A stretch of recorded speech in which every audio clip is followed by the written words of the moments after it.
After some chaotic weeks of hush-hush deliberating, a lot of arm twisting, and more than a few obvious buy-offs, the House has handed the Senate a health care bill that will plunge tens of millions of Americans into suffering. With it, the debate now comes to this side of the Capitol, and my Republican colleagues seem to be competing to find out who can put the most distance between themselves and the House bill. The message is they're starting from scratch with a partisan working group and a new bill under construction. But I want to make sure everybody's realistic about where this debate stands.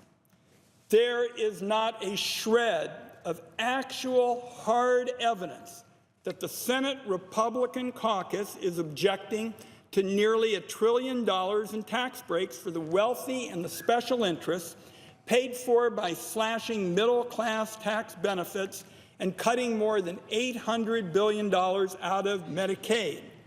The dates, the numbers, and the waivers might look a little different when Senate Republicans write a bill, but the underlying framework will be the same. This process, in short, is leading America back to the days when health care worked only for the healthy and wealthy. And it's clear when you look at the particulars that the bill passed by the other body doesn't care whether you're young or old. It poses a threat of pain across all generations. So this afternoon, as I begin what will be a series of discussions here on the floor in the days ahead to discuss these issues, I want to talk about what we are dealing with now. Under the House bill, the youngster who needs special education services could see that set of opportunities disappear with cuts to Medicaid, a key source of funding for special ed school programs. Are the tax breaks in this bill for the wealthy worth depriving kids of the opportunities they need to get ahead in life? Under this bill, the young adult of 18 or 20 who's been through a cancer scare could wear that pre-existing condition like a scarlet letter. They could face discrimination by insurance companies for life if their coverage ever lapses for more than a few weeks. Are the tax breaks in this bill worth exposing Americans with pre-existing conditions to this danger? The 45-year-old who thought she was home free with an employer-sponsored plan that avoids the worst insurance company abuses, they could once again face a lifetime limit on certain health coverage. They'd be at risk for personal bankruptcy if they suffer the wrong kind of injury or come down with the wrong kind of illness. Are the tax breaks in this bill worth putting insurance companies back in the driver's seat? The 60-year-old, still years from retirement, would get clobbered by what I call the age tax, charged up to 5 times as much as a young person for insurance coverage. Are the tax breaks in this bill worth reviving insurance company abuses like this? Not even the most vulnerable seniors are spared under this bill. Medicaid helps cover the tab for nearly 2 out of 3 seniors in nursing homes.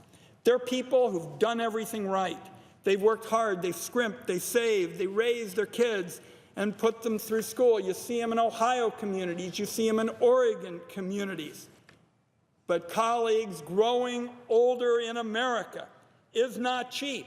And these are people who spend down their savings, and that's when Medicaid steps in. But if Medicaid funding is slashed, the nursing home benefit and other critical long-term care services like home-based care are going to be in danger. Every one of us wants their loved ones to be cared for. But the fact is, most families are already walking an economic tightrope in this country, balancing their mortgage and their gas bills and struggling to save for college and retirement. Where would working mothers and fathers today possibly find the money to pay for nursing home care for their elderly parents, perhaps $90,000 or more? Are the tax breaks in this bill worth putting seniors' nursing home care at risk? Mr. President, I spent this weekend holding town hall meetings in Oregon, holding health care roundtables at home in Oregon, and it would be hard to overstate the fear, the tears that I heard in conversations about this legislation. Oregonians recognize that in many ways, this proposal is a return to an era when insurance companies have more power and the typical American has less, when women were penalized simply because of their gender, when a pre-existing condition for many was a death sentence, when insurance companies deciding what pre-existing conditions they cover constituted a real death panel.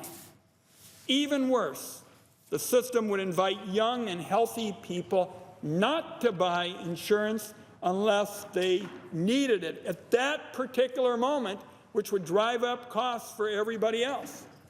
Bottom line, you cannot revive a failed, abusive health insurance system and expect Americans to be very pleased, to be very excited about it, especially when it's part of a scheme to pay for tax breaks for the wealthy. That's what my Republican colleagues are attempting. I understand why they're doing it, because what they want to do is, in effect, get these tax breaks for the wealthy in a health bill so they can have it teed up to get more tax breaks for the wealthy in a tax bill. That's what this is really all about. Even casual watchers of the debate understand that this bill, the tax cuts in particular, are stacked in favor of the fortunate few. Everybody in America, every time you get a paycheck in North Dakota, you get a paycheck in Oregon, you get a paycheck anywhere in America, a little bit of Medicare is taken out of that paycheck. Working people can see it. It's right there on their paycheck, a little bit taken out. The only people who get a break on that contribution under this bill are at the very top of the income scale. Furthermore, the tax break on investment income will be swallowed up by the wealthy almost in its entirety. People with incomes over $1 million will get an average break of more than $50,000, almost as much as a typical family earns in an entire year. Most of that tax break goes not just to the millionaires, but those at the uppermost slice of the income scale. They're the fortunate individuals who make money from wealth, not from wages like most Americans. The 120,000 wealthiest families in the United States, those that bring in around $2 million a year, mostly from capital gains, interest, and dividends, would get an average tax handout under the House bill of $207,000, according to the Tax Policy Center, a well-respected group that analyzes these matters.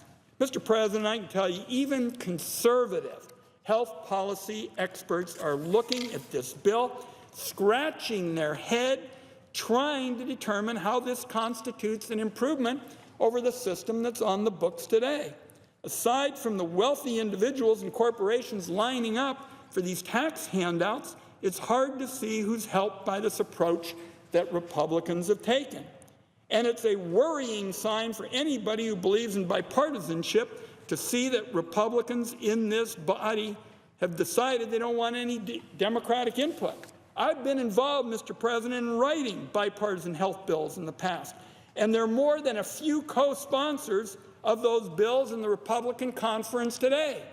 A number of our colleagues on the other side of the aisle have joined me in efforts, for example, to have loophole-free, airtight protection against discrimination against those with a pre-existing condition. So it's important to understand that a lot of us on this side of the aisle, and my colleague, the President of the Senate, knows it from our work on infrastructure, very much would like to work with colleagues on the other side on bipartisan issues. It can be done. And in fact, just today, under the leadership of Senator Schumer, our whole caucus said, drop reconciliation, we said to the Republicans, so we can all come together and get serious about working in a bipartisan way on an issue that ought to be tackled in a bipartisan way for the American people, and that I have a long history in particular of wanting to be part of. So over the next several weeks, I'll be here on the floor drawing on our past experiences and underlying why the partisan approach underway right now is wrong. People ought to know that Trumpcare is a betrayal of the promises they've heard time and time again. They heard it through hundreds of TV commercials all through the election period, and what they are seeing now is a betrayal of those promises they watched on campaign advertisements over the last year. People ought to know that this is not a real effort at fixing our health care system. This is a masquerade. It is a masquerade to try to pretend that what's going on is about health care when it really is making sure that you can cut taxes for the most fortunate while benefits for the middle class, health care benefits, are slashed. Trumpcare is the opposite of good health policy. There's no grassroots campaign I know of clamoring for the Congress to pass another round of the same old handouts to special interests, donors, and powerful individuals. The American people are counting on the Congress to improve the health system and make their care more affordable. The Congress ought to be working together on injecting more competition into the insurance markets and reducing out-of-pocket costs for families. We ought to be working especially on bringing prescription drug prices down. And you can't really, in my view, build a modern health system unless you address the challenges posed by chronic conditions like diabetes, cancer, and Alzheimer's. So Democrats, we want it understood, we want to work in a bipartisan way to improve the Affordable Care Act. That is the heart of the letter that all Senate Democrats signed today. Senator Schumer got us all. We all went together, making it clear that we'd like to see Republicans drop reconciliation, come together so we can find common ground, that would be in the country's interest rather than using this go-it-alone process that's called reconciliation, but specifically rejects bipartisanship. I'm going to be down on the floor, Mr. President, a lot over the next several weeks. I promised my constituents night and day over the course of last weekend, and people kept saying night and day and night, because the country feels that strongly about this. And I and others are going to hold our colleagues on the other side of the aisle accountable, because we all ought to agree that this country cannot go back to the days when health care was for the healthy and the wealthy. Those pre-existing conditions could be a death sentence. And that is because if you were healthy, you had no problem. If you were wealthy, you could write out the checks.